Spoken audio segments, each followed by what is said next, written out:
এতে 1 ঘন্টা আগে ছিল গভর্নর, এখন কি হয়ে গেছে? বন্দী।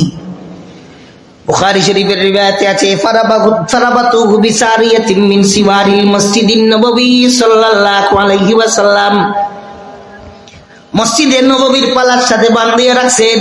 এই গভর্নর সুমামা ইবনে উসাল আর কোনদিন নবী করিম সাল্লাল্লাহু আলাইহি সাল্লামকে দেখে নাই। আল্লাহর নবী খবর পাইয়া সুমামা ইবনে উসালের সামনে আসলেন। সুমামা ইবনে উসালকে জিজ্ঞাসা করেন, মাযা তারা ইয়া সুমামা, ও সুমামা তোমার কেমন মনে হয়?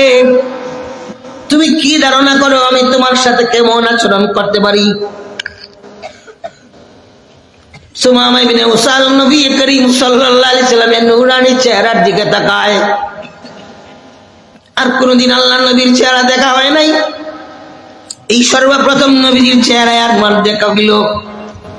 আল্লাহর নবীর চেহারায় আনওয়ারের দিকে তাকায়া সুমামা ইবনে উসাল উত্তরে বলেন, ইন তাকতুল জাদামিন ওয়া ইন তুনিম আলা শাকিরিন ওয়া ইন কুনতা তুরিদুল মালা ফাসআল মা শিতা।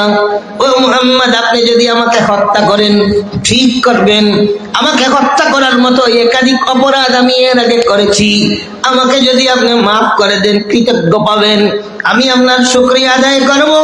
ছেড়ে দিতে বিনিময়ে যদি মাল চান, যা চাইবেন তাই প্রদান করা হবে। 2-3 মিনিট সময় তিনি আল্লাহর নবীর চেহারা একবার দেখলেন, নবীজি তার কথা শুনলেন, চলে গেলেন। খাবার দাবারের ব্যবস্থা করা হচ্ছে, ওনার সাথে ভালো আচরণ করা হচ্ছে। 1 নম্বর দিন গেল, 2 নম্বর দিন আবার নবী করিম সাল্লাল্লাহু আলাইহি ওয়াসাল্লাম সুমামা ইবনে উসালের সামনে এসে আবার জিজ্ঞাসা করেন, মাযা তারা ইয়া সুমামা, ও সুমামা তোমার কেমন মনে হয় আমি মুহাম্মাদুর রাসূলুল্লাহ সাল্লাল্লাহু আলাইহি ওয়াসাল্লাম তোমার সাথে কেমন আচরণ করতে পারি? বন্দী সুমামা ইবনে উসাল গভর্নর উত্তরে আবার ওই প্রথম দিনের বক্তব্য দেয়ার বলে, ইন তাকতুল জাদামিন ওয়া ইন তুনিম আলা শাকিরিন ওয়া ইন কুনতা তুরিদুল মালা ফাসআল মা শিতা। ও মুহাম্মদ, হত্যা করলে সঠিক করবেন, ক্ষমা করে দিলে কৃতজ্ঞ পাবেন, বিনিময়ে যদি মাল চান যা চাইবেন তাই প্রদান করা হবে। আল্লাহর নবী চলে গেলেন। দ্বিতীয় দিন সুমামা ইবনে উসাল নবী করিম সাল্লাল্লাহু আলাইহি ওয়াসাল্লামের নূরানী চেহারা 2-3 মিনিট সময় দেখার সুযোগ পাইলেন। 3 নম্বর দিন আবার নবীজি তার সামনে আসলেন, জিজ্ঞাসা করেন, মাযা তারা ইয়া সুমামা, ও সুমামা তোমার কেমন মনে হয় আমি তোমার সাথে কেমন আচরণ করতে পারি? সুমামা বলে, ও মুহাম্মদ, প্রথম দিন যেই উত্তর দিয়েছিলাম, দ্বিতীয় দিন যেই উত্তর দিয়েছিলাম, আজও আমার একই উত্তর। ইন তাকতুল জাদামিন ওয়া ইন তুনিম আলা শাকিরিন ওয়া ইন কুনতা তুরিদুল মালা ফাসআল মা শিতা। হত্যা করলে সঠিক করবেন, ক্ষমা করে দিলে কৃতজ্ঞ পাবেন, বিনিময়ে যদি মাল চান যা চাইবেন তাই প্রদান করা হবে।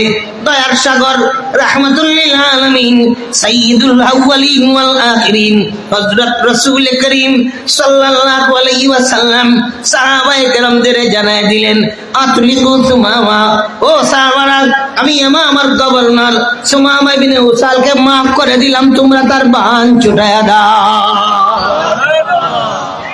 সাহাবায়ে কেরামগণ বান ছুটায়া দিয়েছেন, বেচারা মুক্তি পাইয়া ওই যে উমরার জন্য বের হয়েছিলেন, উমরার জন্য যেতে পারেন, সফর মুলতবি করে গভর্নরি এলাকায় ইয়ামামায় যেতে পারেন।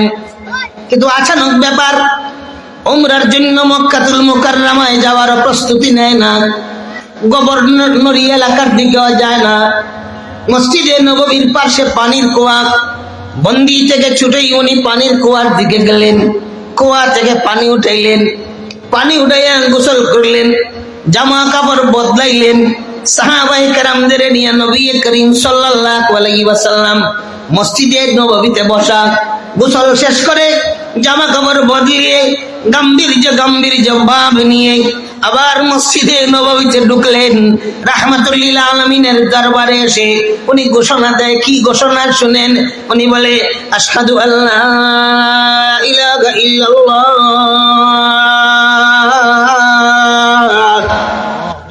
ওয়া আশহাদু আন্নাকা রাসূলুল্লাহ। ওয়াল্লাহি ইয়া মুহাম্মদ মা কানা ওয়াজহুন আবগাদা ইলাইয়া মিন ওয়াজহিকা আল-আন সারা ওয়াজহুকা আহাব্বাল ওয়াজুহি ইলাইয়া ওয়াল্লাহি ইয়া মুহাম্মদ মা কানা বালাদুন আবগাদা ইলাইয়া মিন বালাদিকা আল-আন সারা বালাদুকা আহাব্বাল বিলাদ ইলাইয়া ওয়াল্লাহি ইয়া মুহাম্মদ মা কানা দীনুন আবগাদা ইলাইয়া মিন দীনিকা আল-আন সারা দীনুকা আহাব্বাদ দীন ইলাইয়া আশহাদু আল্লা ইলাহা ইল্লাল্লাহ ওয়া আশহাদু আন্নাকা রাসূলুল্লাহ। আমি সাক্ষ্য দেই এক আল্লাহ তাআলা ছাড়া আর কোনো মাবুদ নাই। আমি আরো সাক্ষ্য দেই আমি আল্লাহর প্রেরিত সত্য রাসূল। আল্লাহর কসম খেয়ে বলি ও মুহাম্মদ আপনার চেহারার চেয়ে ঘৃণিত কোনো চেহারা আমার কাছে ছিল না। আপনার চেহারার নাম শুনলে আমার শরীরে জ্বালা পোড়া পয়দা হয়ে যেত। 3 দিন আপনার শহরে রইলাম, অল্প দিন 3 দিন অল্প অল্প করে আপনার চেহারা দেখলাম।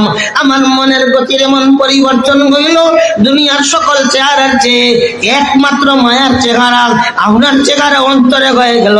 ও মুহাম্মদ আল্লাহ তাআলার কসম খেয়ে বলি আপনার শহরের চেয়ে ঘৃণিত কোন শহর আমার অন্তরে ছিল না। মনের গতির কি জানি পরিবর্তন হইল, দুনিয়ার সকল শহরের চেয়ে একমাত্র মায়ার শহর সোনার মদিনা অন্তরে হয়ে গেল। ও মুহাম্মদ আপনার ধর্মের চেয়ে ঘৃণিত কোন ধর্ম আমার অন্তরে ছিল না। ইসলাম ধর্মের নাম শুনলে মনে জ্বালা পোড়া শুরু হয়ে যেত, জানে জ্বালা পোড়া শুরু হয়ে যেত, শরীরে জ্বালা পোড়া শুরু হয়ে যেত। এইবার মনের গতির এমন পরিবর্তন ঘটলো, দুনিয়ার সকল ধর্মের চেয়ে মায়ার ধর্ম, প্রিয় ধর্ম ইসলাম আমার অন্তরে হয়ে গেল।